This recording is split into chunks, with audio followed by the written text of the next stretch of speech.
Hello everyone. Welcome to Kumar PCS academy.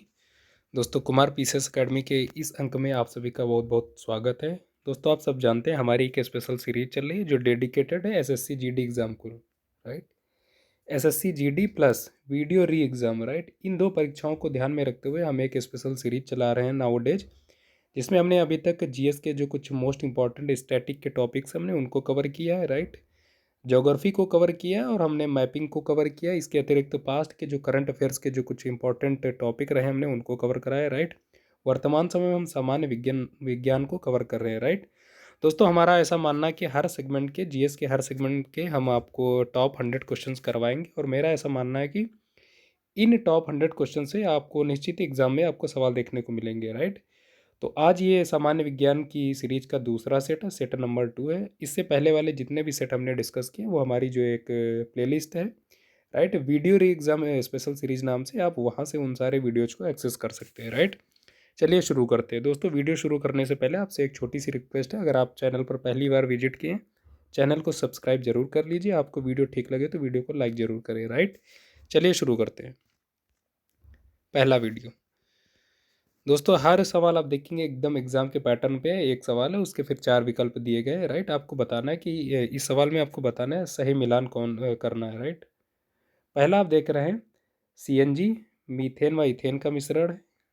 दूसरा आप देख रहे हैं एलपीजी, ब्यूटेन व प्रोपेन का मिश्रण है। कोल गैस, हाइड्रोजन, मीथेन या कार्बन मोनोऑक्साइड का मिश्रण है। वाटर गैस, कार्बन मोनोऑक्साइड और हाइड्रोजन का मिश्रण है। या फिर पांचवा विकल्प है कि क्या उपरोक्त सभी सही, राइट। दोस्तों, आपको बताना चाहूँगा ये जितने भी आप विकल्प देख रहे हैं, पाँच के चारों विकल्प चारों सही सुमेलित हैं, राइट। सीएनजी जो है जिसे आप बोलते हैं कॉम्प्रेस्ड नेचुरल गैस, वो मीथेन और इथेन का मिश्रण होती है। LPG liquid petroleum gas, butane व प्रोपेन का मिश्रण होती है। कोल गैस मिश्रण होती है दोस्तों हाइड्रोजन, मीथेन व कार्बन मोनोऑक्साइड का। जबकि जो वाटर गैस होती है वो कार्बन मोनोऑक्साइड और हाइड्रोजन का मिश्रण होती है, राइट। दोस्तों, जितने भी आप देख रहे हैं चारों विकल्प इंडिपेंडेंटली एक क्वेश्चन अपने आप में एग्जाम में निश्चित ही सवाल के तौर पे पास्ट में पूछे गए और आगामी एग्जाम में भी पूछे जाएंगे, राइट। तो इनको आप अपने नोट्स में जॉट डाउन कर लीजिए। इस सवाल का सही जवाब है दैट इज ऑप्शन नंबर ई, उपरोक्त सभी सही। बढ़ते हैं नेक्स्ट क्वेश्चन पे। सवाल है दोस्तों यूरिया है। यूरिया क्या है एक्चुअली में आपको बताना है। विकल्प है दोस्तों एक पादप हार्मोन, एक ऊर्जा शोषित पदार्थ, एक नाइट्रोजन युक्त अकार्बनिक यौगिक या फिर एक नाइट्रोजन युक्त कार्बनिक यौगिक। चार विकल्प है, आपको सही जवाब बताना है कि यूरिया एक्चुअली क्या है, राइट। दोस्तों, यूरिया से रिलेटेड कुछ आप बेसिक बातें देख लीजिए। सबसे पहले आपको मालूम होना चाहिए यूरिया का जो केमिकल फार्मूला है वो क्या होता है। इसका फार्मूला होता है दोस्तों सी ओ NH2 का होल ट्वाइस, राइट। CONH2 का होल ट्वाइस, जिसे आप कुछ इस प्रकार भी लिख सकते हैं NH2CONH2, राइट। ये दोस्तों यूरिया का फार्मूला होता है। और आप जानते हैं कि जो यूरिया होती है इसमें 46 पॉइंट लगभग 7% जो है आपको देखने को मिलती है नाइट्रोजन, राइट। तो यूरिया में नाइट्रोजन की अगर परसेंटेज पूछी जाए कितनी होती है तो 46.7%। दोस्तों, इंडिपेंडेंटली ये आपसे सवाल पूछा गया है प्रीवियस एग्जाम्स में कि यूरिया में नाइट्रोजन का परसेंट कितना होता है। ऑप्शंस दिए गए थे 46, 47, 48, कुछ इस प्रकार से, राइट। आप ध्यान रखेंगे एग्जैक्टली 46.7%, ऑलमोस्ट आप कह सकते हैं 47%। और यूरिया में जो नाइट्रोजन होती है बेसिकली एमाइड के रूप में पाई जाती है, राइट, एमाइड। और कार्बनिक भाषा में इसे दोस्तों कहा जाता है कार्बामाइड, राइट। तो कार्बामाइड के रूप में नाइट्रोजन पाई जाती है यूरिया में। तो ये सभी फैक्ट आप ध्यान रखेंगे। दोस्तों, इस सवाल का जवाब हो जाएगा ऑप्शन नंबर डी। जो यूरिया है दोस्तों बेसिकली वो एक नाइट्रोजन युक्त कार्बनिक यौगिक होती है। आप ध्यान रखेंगे, महत्वपूर्ण सवाल है, राइट। चलिए बढ़ते हैं नेक्स्ट क्वेश्चन पे।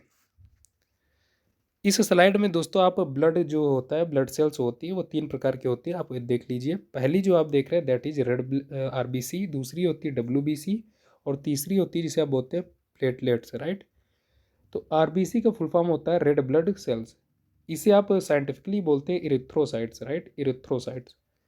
जो WBC होती है इसे आप टेक्निकली बोलते हैं दोस्तों ल्यूकोसाइट्स। और जो प्लेटलेट्स होती है दोस्तों इसे आप बोलते हैं थ्रोम्बोसाइट्स।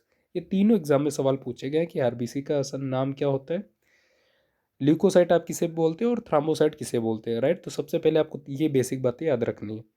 दोस्तों, आपको ध्यान रखना है जो RBC होता है ये हेल्प करता है किसमें, ऑक्सीजन और CO2 के ट्रांसपोर्टेशन में, राइट, परिवहन में महत्वपूर्ण होती है RBCs।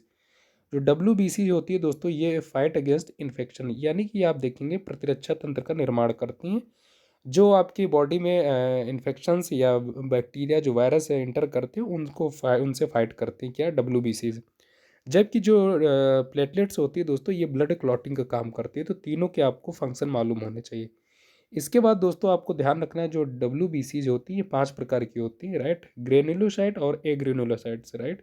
तो WBC के जो 5 टाइप उनको आप देख लीजिए। पहला होता है न्यूट्रोफिल, इओसिनोफिल, बैसोफिल, लिम्फोसाइट, और जो लास्ट होती है दैट इज मोनोसाइट। ये आप ध्यान रखेंगे, आपसे पूछा गया है एग्जाम्स में कि मोनोसाइट किसका पार्ट होती है, आप बताएंगे WBC, राइट। बढ़ते हैं नेक्स्ट क्वेश्चन पे। सवाल है दोस्तों कि मूत्रालय के पास प्रायः नाक में चुभने वाली गंध का कारण है, क्या कारण है, राइट। ऑप्शंस हैं सल्फर डाइऑक्साइड, क्लोरीन, अमोनिया, या फिर यूरिया। दोस्तों आप सब जानते हैं कि जो हम सवाल डिस्कस करते हैं ये ऐसे सवाल हैं जो प्रीवियस एग्जाम्स में पूछे गए हैं। कुछ सवाल ऐसे भी हम चूज करते हैं जो मोस्ट इंपॉर्टेंट कैटेगरी के हैं, जो आगामी एग्जाम्स में जिनके पूछे जाने की संभावना अधिक प्रबल होती है, राइट। तो इन सभी सवालों को आप जरूर सॉल्व कीजिए, बहुत महत्वपूर्ण सीरीज है। सवाल है दोस्तों कि मूत्रालय के पास प्रायः नाक में चुभने वाली गंध का क्या कारण होता है। 4 विकल्प दिए गए, आपको बताना है, राइट। दोस्तों इसका सही जवाब है that is option number C, ammonia के कारण ये गंध आपको देखने को मिलती है, राइट। तो आप ध्यान रखेंगे, ये जो मूत्रालय के आसपास आपको जो स्मेल देखने को मिलती है वो अमोनिया के कारण होती है, राइट। कन्फ्यूजिंग सवाल है दोस्तों, लोग ज़्यादातर इसमें यूरिया और क्लोरीन में टिक करते हैं। अब कभी भी कन्फ्यूजन में न रहे, अमोनिया इसका सही जवाब है, राइट। दोस्तों जो यूरिन होता है, आपको ध्यान रखना, जो यूरिन होता है इसका जो आप देखेंगे 95% जो पार्ट होता है वो वाटर होता है, राइट। यूरिन का 95% जो भाग होता है वो वाटर होता है। रिमेनिंग जो होता है उसमें कई सारे आपको एलिमेंट्स देखने को मिलते हैं। फॉर एग्जांपल सोडियम होता है उसमें, राइट। अमोनिया देखने को मिलती है, इसके अतिरिक्त आपको क्रेटिनिन देखने को मिलता है, ये सारे तत्व देखने को मिलते हैं, राइट। तो इसका सही जवाब है ऑप्शन नंबर सी, अमोनिया। चलिए बढ़ते हैं नेक्स्ट क्वेश्चन पे। सवाल है दोस्तों कि निम्नलिखित में से सही मिलान को पहचानने, आपको जो है सही सुमेल पहचानना है। 4 विकल्प है मैग्नीशियम, आतिशबाजी, यूरेनियम परमाणु बम, टंगस्टन इलेक्ट्रिक विद्युत बल्ब, जिंक गैल्वेनीकरण, राइट। ये आपको बताना है। यह 5वां विकल्प है उपरोक्त सभी सही। दोस्तों इस सवाल का सही जवाब है ऑप्शन नंबर ई, उपरोक्त सभी सही सुमेलित है, राइट। आप जानते हैं जो आतिशबाजी में जो आपको कलर देखने को मिलते हैं दोस्तों वो मैग्नीशियम के कारण होता है, इस प्रकार ऑप्शन ए सही है। परमाणु बम में आप देखेंगे यूरेनियम का प्रयोग किया जाता है बड़ी मात्रा में। जो विद्युत बल्ब होते हैं उसमें टंगस्टन का प्रयोग किया जाता है। जबकि गैल्वेनीकरण जो प्रोसेस होता है उसमें जिंक का प्रयोग किया जाता है। जिंक का जो लेपन किया जाता है उसी को आप बोलते हैं गैल्वेनीकरण, राइट। तो hence option E is the correct answer, right. सभी विकल्प सही। बढ़ते हैं नेक्स्ट क्वेश्चन पे। सवाल है दोस्तों कि सही सुमेल करें। 4 विकल्प दिए गए हैं, सल्फर डाइऑक्साइड, अम्लवर्षा, फ्लोराइड प्रदूषण दांत, मिथाइल आइसोसाइनाइट भोपाल गैस त्रासदी, ओजोन रिक्तता, चर्म कैंसर। 5वां विकल्प है क्या उपरोक्त सभी सही है, राइट। दोस्तों इस सवाल का भी सही जवाब है ऑप्शन नंबर ई। जितने भी चारों विकल्प हैं चारों सही सुमेलित है। आप जानते हैं जो एसिड रेन होती है उसमें सल्फर डाइऑक्साइड का प्रयोग किया जाता है, राइट। फ्लोराइड जो प्रदूषण होता है उससे जो इफेक्टेड जो पार्ट होता है वो दांतों को सबसे ज़्यादा प्रभावित करते हैं, राइट। मैं जो भोपाल गैस त्रासदी हुई थी दोस्तों उस वो मेथाइल आइसोसाइनाइड के कारण हुई थी। आपको दोस्तों याद रखना है कि ये जो भोपाल गैस त्रासदी हुई थी ये कब हुई थी दोस्तों, आप याद रखेंगे 2 से 3 दिसंबर की जो रात थी, बेसिकली 1984 में, 1984 में, राइट। 1984 में घटना हुई थी भोपाल गैस त्रासदी नाम से, और इसमें आप देखेंगे इसका कारण था मिथाइल आइसोसाइनाइड, राइट। और ओजोन रिक्तता के कारण आपको चर्म कैंसर देखने को मिलता है। Hence option is the correct answer, right. चलिए बढ़ते हैं नेक्स्ट क्वेश्चन पे।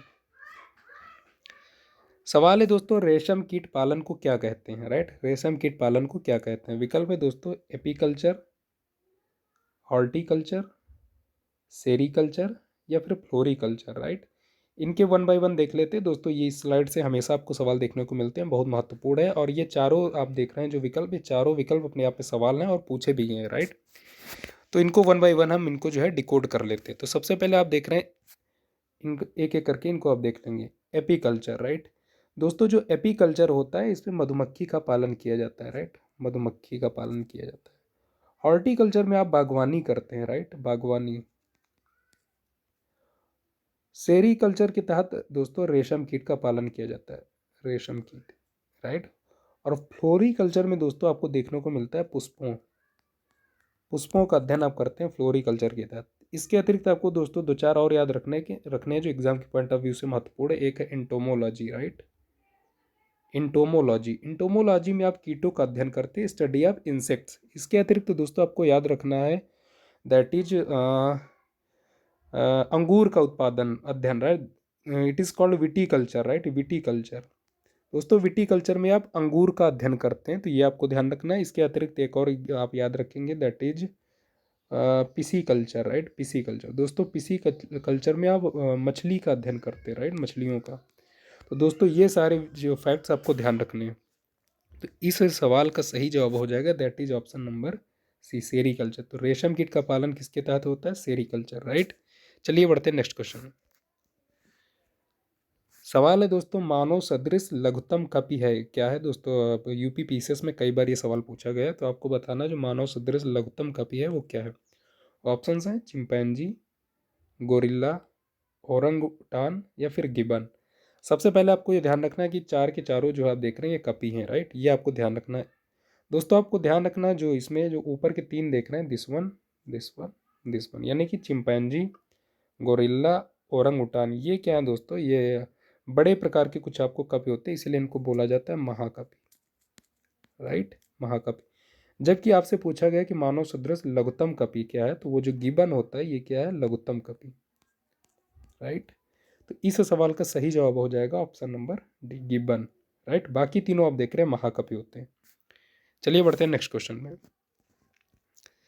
सवाल है दोस्तों कि निम्न में से कौन तना, स्टेम कौन सा है? आपको ये बताना। विकल्प है दोस्तों शलजम, गाजर, शकरकंद या फिर अदरक। ये चार विकल्प दिए गए, आपको बताना है कि तना क्या है। दोस्तों आपको सबसे पहले दो चीज़ें याद रख लीजिए। एक तो है तना, राइट, और दूसरा होता है जड़। इन्हीं से सवाल पूछे जाते हैं। तो आप जो तना है उनको देख लीजिए कौन कौन से होते हैं, और जो जड़ होती है वो कौन कौन से, राइट। तना में आप हमेशा इतना याद रखिए, गन्ना, राइट, गन्ना। गन्ना के अतिरिक्त होता है आलू, आलू। आलू के अतिरिक्त आपको याद रखना अदरक। ये तीन आप हमेशा याद रखिए, राइट। गन्ना, आलू, अदरक, ये तीनों क्या होते हैं? तना होते हैं। जड़ में दोस्तों आपको याद रखना शलजम, शलजम, गाजर प्लस शकरकंद, ये तीनों होते हैं जड़ की कैटेगरी में होते हैं, राइट। तो आपसे पूछा गया निम्न में से कौन सा तना है, राइट। तो इसका सही जवाब हो जाएगा ऑप्शन नंबर डी, अदरक। अदरक क्या है दोस्तों? तना है। बाकी जो ऊपर के तीनों देख रहे हैं शलजम, गाजर, शकरकंद, ये क्या है दोस्तों? ये जड़ है, राइट। चलिए बढ़ते हैं नेक्स्ट क्वेश्चन पे।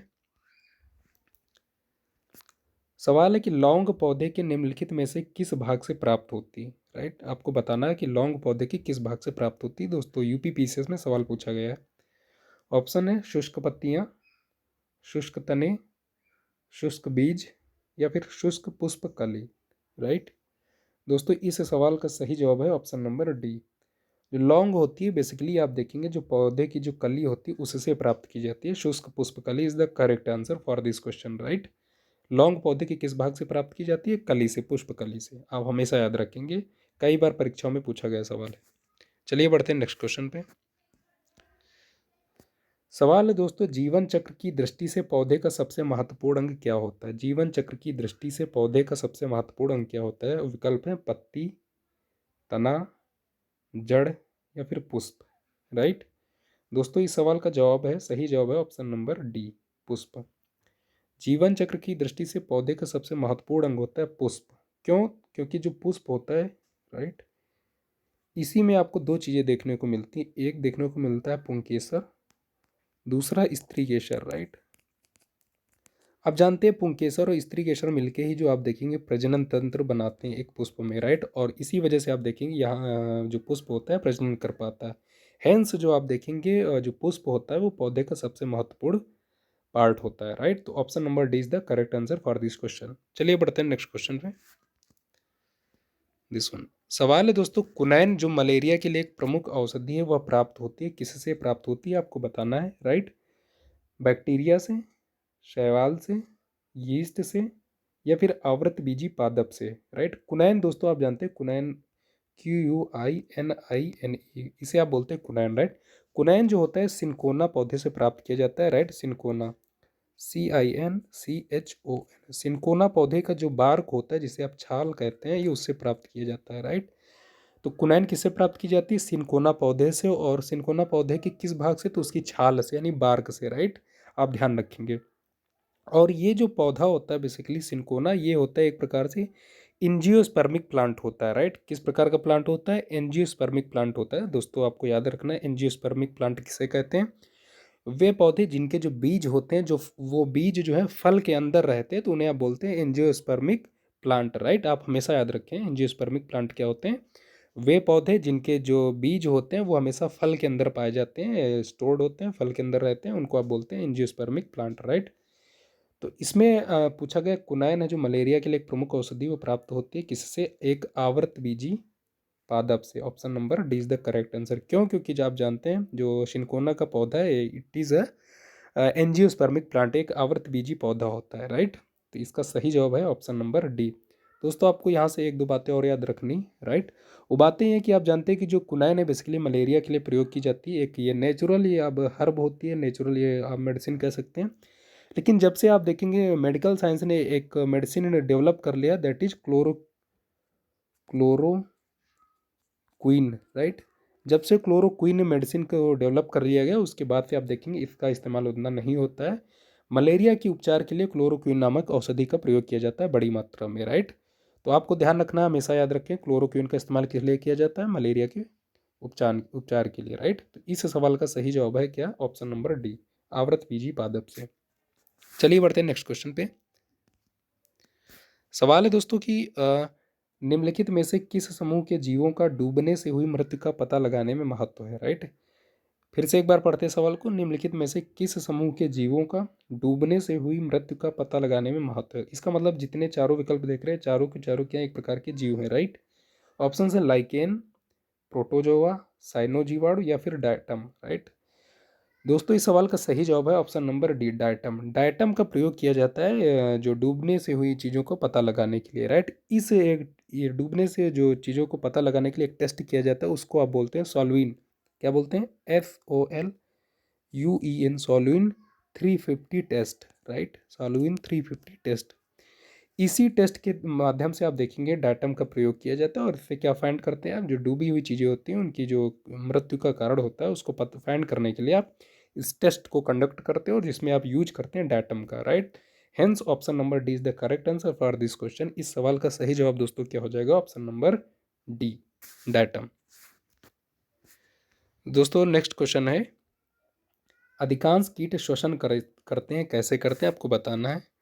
विकल्प है त्वचा से, फेफड़ों से, क्लोम से या फिर वातक तंत्र से, राइट। दोस्तों जो इंसेक्ट्स होते हैं उनके शरीर में आप देखेंगे बहुत छोटे छोटे छिद्र होते हैं, राइट। छोटे छोटे छिद्र बने होते हैं, और फिर उनके शरीर में आपको देखने को मिलती है छोटी छोटी वाहिकाएं बनी होती हैं, राइट।